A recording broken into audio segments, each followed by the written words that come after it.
Pernahkah tubuhmu terluka? Misalnya karena jatuh atau terkena benda tajam?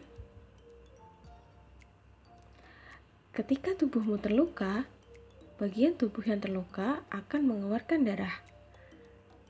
Setelah beberapa lama, darah yang awalnya keluar dari tubuh dapat berhenti. Lalu, bagaimana bisa darah yang keluar ketika terluka bisa berhenti? Lantas, apa yang akan terjadi pada tubuh kita jika darah keluar secara terus-menerus? Mari kita cari tahu jawabannya. Assalamualaikum warahmatullahi wabarakatuh. Halo teman-teman, bagaimana kabarnya? Sehat bukan? Bagaimana liburan kalian? Sudah siap kan untuk menerima pembelajaran hari ini? Oke, hari ini kita akan belajar mengenai sistem peredaran darah manusia. Dari pembelajaran materi ini, Ustazah harap kalian dapat mendeskripsikan fungsi darah, karakteristik komponen penyusunnya, dan proses pembekuan darah. Kemudian, kalian dapat menjelaskan organ dan proses peredaran darah pada manusia. Dan yang terakhir, kalian dapat mendeskripsikan gangguan atau kelainan pada proses peredaran darah. Darah merupakan bagian penting dari tubuh. Perannya sendiri tidak dapat digantikan oleh organ-organ tubuh lainnya. Darah berfungsi untuk mengangkut bahan-bahan metabolisme dan sisa metabolisme, serta menjaga tubuh dari serangan penyakit. Darah sendiri disusun oleh 55% plasma darah, di mana plasma darah ini berfungsi mengatur tekanan osmotik darah, membawa zat-zat makanan, sisa metabolisme, hasil ekskresi, dan beberapa gas lainnya. Plasma darah ini mengandung 90% air, protein, dan senyawa organik lainnya, serta garam organik. Kemudian, 45%-nya terdiri atas elemen seluler seperti sel darah merah atau eritrosit, kemudian sel darah putih atau leukosit, dan keping darah atau yang sering disebut dengan trombosit. Berikut adalah karakteristik komponen elemen seluler darah. Yang pertama adalah eritrosit atau sel darah merah. Memiliki jumlah 5-6 juta per milimeter kubik yang berfungsi untuk transport oksigen dan karbon dioksida. Sel darah merah ini mengandung protein yang disebut dengan hemoglobin dan usianya bisa mencapai 100-120 hari. Kemudian yang kedua ada leukosit atau sel darah putih. Sel darah putih ini memiliki jumlah 5-10.000 per milimeter kubik yang berfungsi untuk pertahanan dan kekebalan tubuh. Memiliki 5 jenis, yaitu limfosit, monosit, neutrofil, basofil, dan eosinofil. Usianya sendiri 11-12 hari. Kemudian yang terakhir adalah trombosit atau keping darah.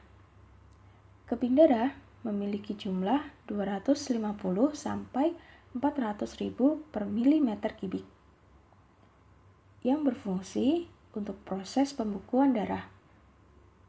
Trombosit ini memiliki bentuk tidak teratur dan tidak memiliki inti sel, dan usianya sendiri yaitu 7-9 hari.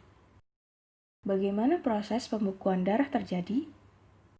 Pada saat bagian tubuh terluka, trombosit akan pecah karena bersentuhan dengan permukaan kasar dari pembuluh darah yang luka. Kemudian, trombosit ini akan mengeluarkan enzim trombokinase atau tromboplastin untuk mengubah protrombin menjadi trombin dengan bantuan ion kalsium dan vitamin K. Kemudian, trombin akan merangsang fibrinogen untuk menghasilkan benang-benang fibrin. Kumpulan benang ini akan membentuk struktur seperti jala yang dapat menjaring sel darah merah sehingga tidak keluar dari pembuluh darah yang terbuka. Inilah mengapa pada saat kita terluka, darah yang keluar lama-lama akan berhenti. Lantas, bagaimana jika darah keluar secara terus-menerus? Nah, ketika darah kita keluar secara terus-menerus, maka lama-kelamaan darah akan habis. Dan ini sangat berbahaya bagi tubuh kita. Penggolongan darah yang sering digunakan ada dua macam. Yang pertama, penggolongan darah sistem ABO. Pada penggolongan darah ini, darah dibedakan menjadi 4, yaitu A, B, AB, dan O. Pembagian ini dilakukan karena adanya perbedaan agglutinogen atau antigen dan agglutinin atau antibodi. Penggolongan darah yang kedua adalah sistem rhesus atau RH. Pada sistem rhesus atau RH ini, darah dikelompokkan menjadi rhesus positif dan rhesus negatif. Golongan darah seseorang dapat dikelompokkan berdasarkan dua sistem penggolongan darah, baik sistem golongan darah ABO maupun sistem golongan darah rhesus. Misalnya, seseorang yang memiliki golongan darah A, ada yang rhesusnya positif, ada yang rhesusnya negatif. Sama halnya dengan seseorang yang memiliki golongan darah B, AB, dan O. Ada yang memiliki rhesus positif, ada pula yang memiliki rhesus negatif. Jenis-jenis golongan darah dapat menentukan transfusi darah yang dibutuhkan oleh penerima atau resipien. Bila tidak mengikuti aturan, darah yang telah diterima akan menggumpal. Pada skema transfusi darah, golongan darah O dapat memberikan darahnya ke semua golongan darah, sehingga golongan darah O disebut dengan donor universal. Hal ini terjadi karena sel-sel golongan darah O tidak mengandung kedua protein yang dapat menggumpal, sehingga pendonor dengan golongan darah O dapat memberikan ke hampir setiap resipien tanpa terjadi reaksi penggumpalan, sedangkan golongan darah AB disebut resipien universal karena dapat menerima darah dari semua golongan darah. Organ yang berperan dalam sistem peredaran darah yang pertama adalah jantung. Jantung manusia berbentuk kerucut sebesar kepalan tangan dengan berat kurang lebih 300 gram yang terletak di tengah rongga dada sebelah kiri. Jantung bekerja memompa darah secara terus-menerus dengan cara mengembang atau relaksasi dan menguncup atau kontraksi. Gerakan tersebut terdengar sebagai detak jantung. Berikut adalah bagian-bagian jantung. Bagian ini adalah aorta atau arteri besar. Bagian ini adalah arteri pulmonalis. Bagian ini adalah vena pulmonalis. Bagian ini adalah serambi kiri yang berfungsi mengalirkan darah kaya oksigen ke paru-paru dan bilik kiri.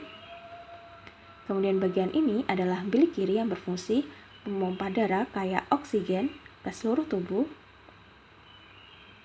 Bagian ini adalah katup yang berfungsi menjaga aliran darah agar tetap searah. Bagian ini adalah arteri. Bagian ini adalah bilik kanan yang berfungsi memompa darah kaya karbon dioksida ke paru-paru. Bagian ini adalah vena. Sedangkan bagian ini adalah serambi kanan yang berfungsi mengalirkan darah kaya karbon dioksida ke bilik kanan. Dan yang terakhir, bagian ini adalah vena. Bagian organ yang kedua yang berperan dalam sistem peredaran darah adalah pembuluh darah. Pembuluh darah dibedakan menjadi 3. Yang pertama, pembuluh nadi atau arteri. Arteri merupakan pembuluh darah yang mengalirkan darah keluar jantung. Pembuluh ini berisi darah yang mengandung oksigen kecuali pembuluh arteri pulmonalis, yaitu pembuluh darah yang membawa darah dari jantung menuju paru-paru. Kemudian yang kedua adalah pembuluh balik atau vena. Vena ini mengalirkan darah masuk ke dalam jantung. Pembuluh vena berisi darah yang banyak mengandung karbon dioksida kecuali vena pulmonalis. Yang ketiga adalah pembuluh kapiler. Pembuluh kapiler ini adalah pembuluh-pembuluh kecil dari percabangan ujung arteri dan vena. Pada pembuluh kapiler ini terjadi pertukaran gas oksigen dan gas karbon dioksida antara darah dengan jaringan tubuh. Untuk lebih jelasnya, perbedaan antara pembuluh nadi dan pembuluh balik bisa kita lihat pada tabel berikut. Peredaran darah manusia termasuk peredaran darah tertutup, karena darah selalu berada di dalam pembuluh darah. Setiap beredar, darah melewati jantung 2 kali, sehingga disebut dengan peredaran darah ganda. Pada peredaran darah ganda, dikenal peredaran darah kecil dan peredaran darah besar. Peredaran darah kecil merupakan peredaran darah yang dimulai dari jantung atau bilik kanan menuju ke paru-paru, kemudian kembali lagi ke jantung atau serambi kiri.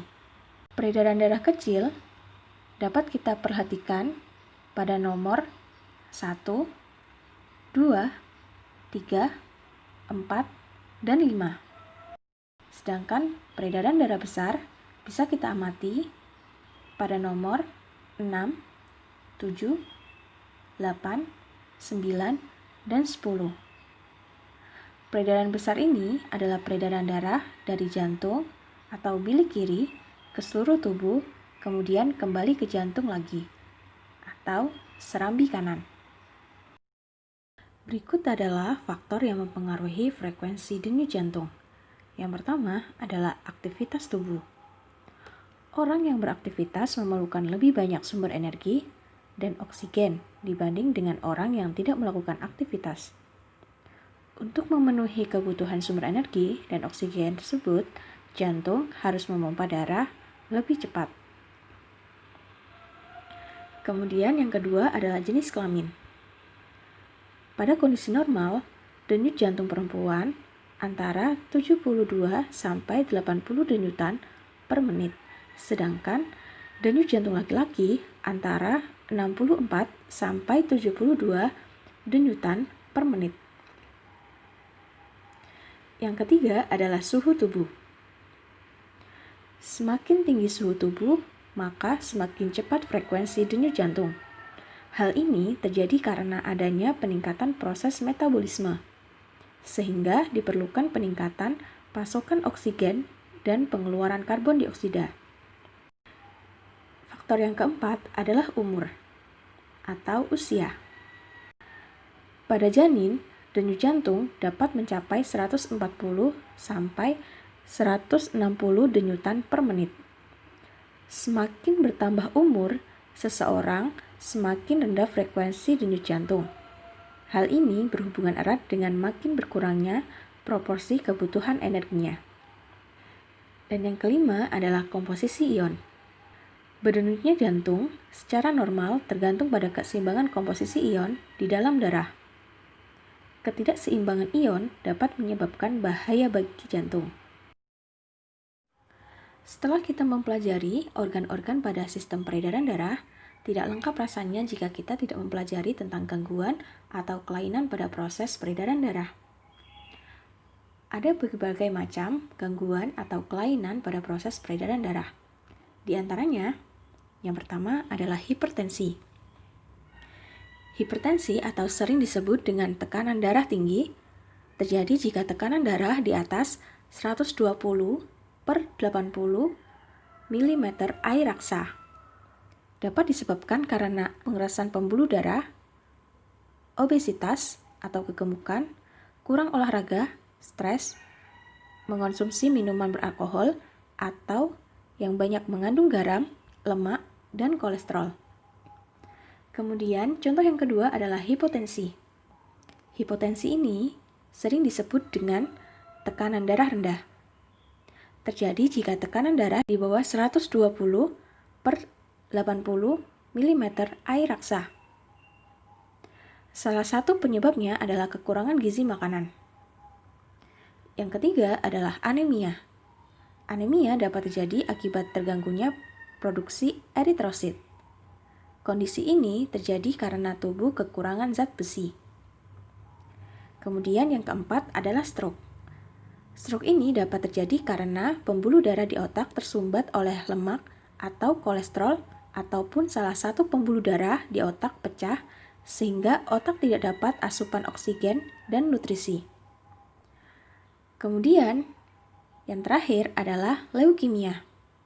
Leukemia ini dapat terjadi karena produksi leukosit terlalu banyak, sehingga sel-sel leukosit tidak matang dan fungsi imunitas tidak optimal. Lalu, bagaimana cara menjaga organ peredaran darah? Cara menjaga organ peredaran darah yang pertama adalah istirahat dengan teratur. Yang kedua, olahraga teratur. Dan yang ketiga adalah makan makanan yang sehat. Sekian pembelajaran pada hari ini. Semoga bermanfaat. Terima kasih. Wassalamualaikum warahmatullahi wabarakatuh.